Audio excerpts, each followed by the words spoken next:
My name is Fred, and I'm an entertainment executive.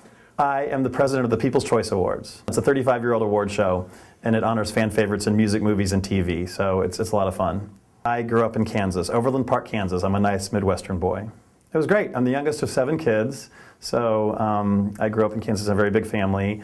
And when I say big, I mean that I have a brother who's 6'10". I'm 6'2", and I'm the runt of the litter, which is kind of funny. Because when I'm in New York, I think I'm kind of tall. And when I go home, I'm like, wait a minute, am I short?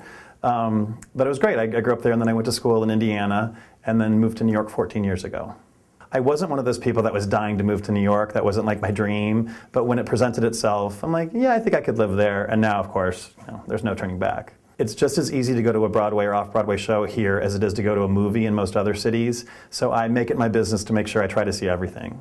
Actually, I saw Billy Elliot in London, and that I'm really looking forward to seeing on the Broadway. Of course, August Osage County was spectacular, and saying that is a little trite since clearly the Pulitzer people and the Tony people thought the same thing, but it really knocked my socks off. The revival of South Pacific might be one of the best things I've ever seen on a stage. I'd never seen the show before.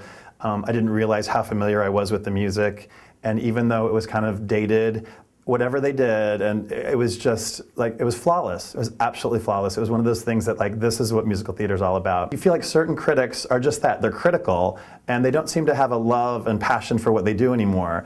And one of the things, I go into anything I see, and theater especially, assuming that I'm going to like it. And like, you kind of have to, I will look for the good and try to find something great about every show that I see. That's not to say I love everything, but I was sort of like, I'm going to like it until they do things that make me not like it, as opposed to the other way around.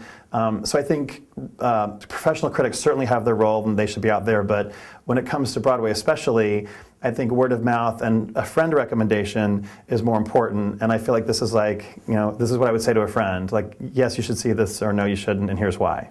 I'm so excited. Well, I mean, it's funny because I would go to these shows anyway, but to be able to go kind of under the auspices of Broadway.com and to be able to share my point of view and be an ambassador for theater in New York, I mean, what's greater than that? I love it.